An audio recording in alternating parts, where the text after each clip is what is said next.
hate it when a game scares the hell out of us when we least expect it. In horror games, you know what you're getting into, but much nastier are seemingly normal games that suddenly surprise you with a scare. The games on this list completely freaked us out in that department. Here are 10 incredibly scary scenes in non-horror games.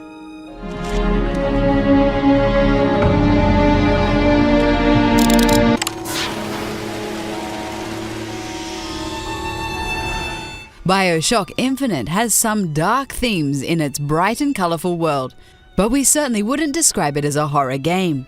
It's all sunshine and beautiful colours with a splash of not-so-subtle racism. This is until you meet the Boys of Silence. In this part of the game, you are forced to sneak past them. If you get caught, you're in for one hell of a jump scare.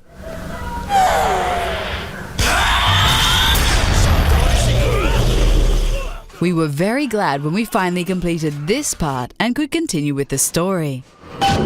Should be able to head downstairs and get to Elizabeth now.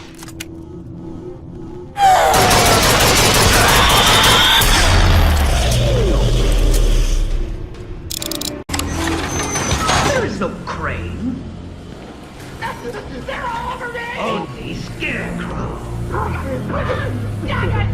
The Arkham Knight series has always flirted with the horror genre. Who doesn't remember the famous Scarecrow sections in Arkham Asylum?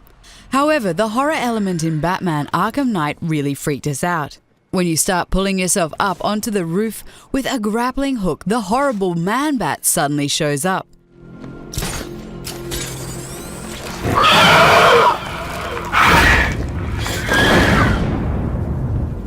It really scared the hell out of us, and we couldn't get this side mission done fast enough.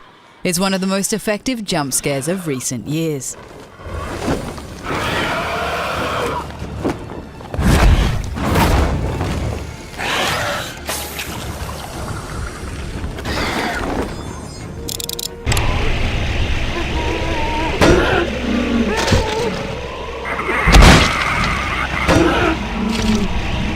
The Ravenholm level in Half-Life 2 is a textbook example of horror in a non-horror game.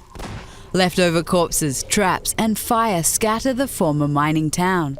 You can do some very creative killing with the gravity gun, making it one of our favourite levels in the game.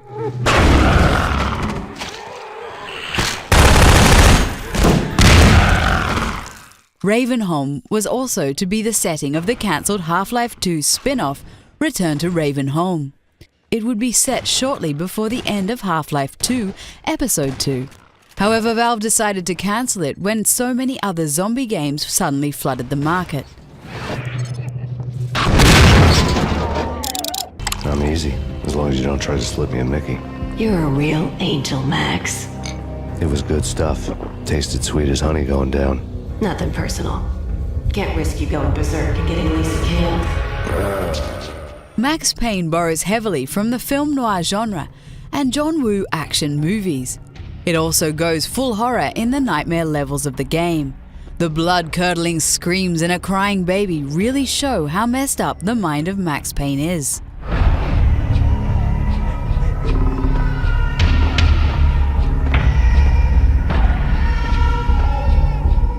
The gameplay of this section is pretty bad and consists of you having to follow a trail of blood through a set of never-ending mazes. We like what the developers were trying to do here, but the execution could have been a little bit better. No, please God, no.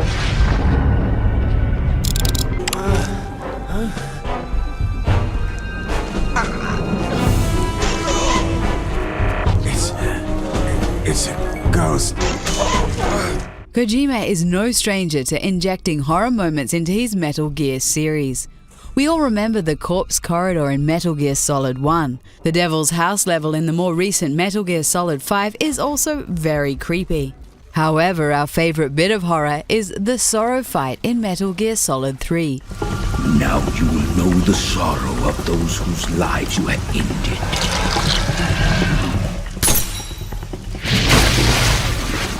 During this boss fight, Snake is forced into a tragic, soul-crushing walk down memory lane. You witness all the enemies you decided to kill up until that point, including bosses. They torment you and condemn you for being such an evil bastard.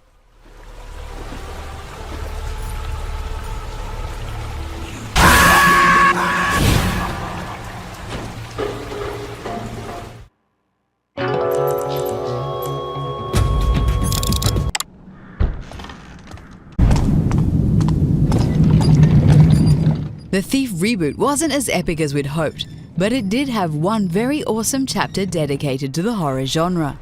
The Moira Asylum is scary as hell. You shouldn't be here. We screamed several times when playing this level. There's a dark lady that shows up from time to time, muffled in fog and dust. The frightening music and downright disturbing setting suddenly turn the game into Amnesia or Outlast. It kind of makes you wish that they would have made a great survival horror game instead.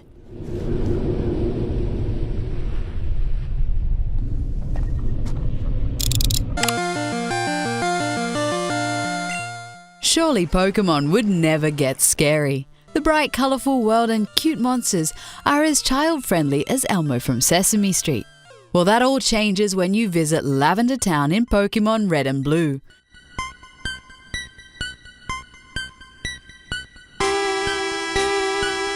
The creepy theme song gives it a real ghost town vibe. This place is one of the most undeniably off-putting places in an otherwise pleasant game. There is even an urban legend about Japanese kids killing themselves while listening to the music from Lavender Town. Creepy, to say the least.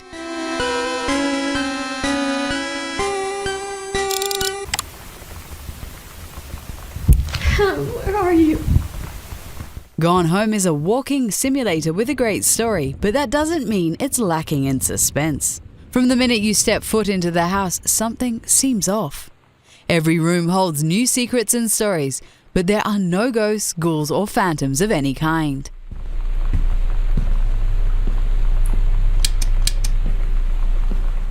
We tentatively peek around each corner, expecting something to jump out, but it never did. The basement section is the creepiest though, and we couldn't wait to get back into the less scary rooms of the house.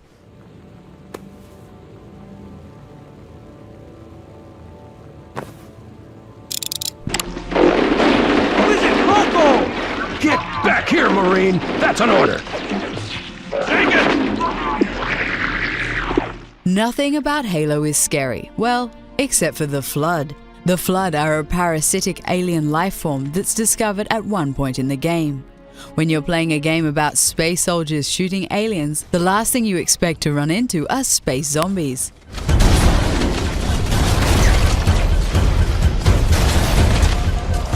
The Flood come in all shapes and sizes, so once you encounter them, you never know what variant the game will throw at you next.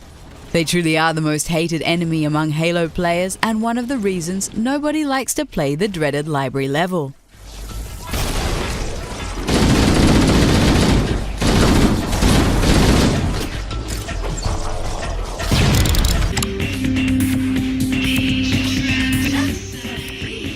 Sure, Vampire: The Masquerade Bloodlines is a game about vampires, but we couldn't call it a horror game. It's mostly about interactions with other vampires and humans in a very cool urban setting. That's until you enter the Ocean House Hotel. The game suddenly turns into a full-blown horror game as you hear voices, see ghosts, and get household objects hurled at you.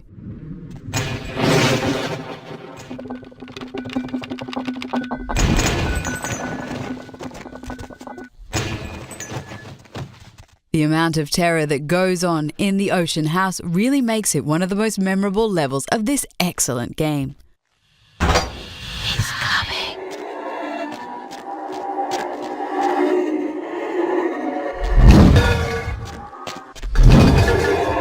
What are the scariest scenes you've ever encountered in an otherwise normal game? Let us know in the comments, and don't forget to like this video and subscribe to the channel.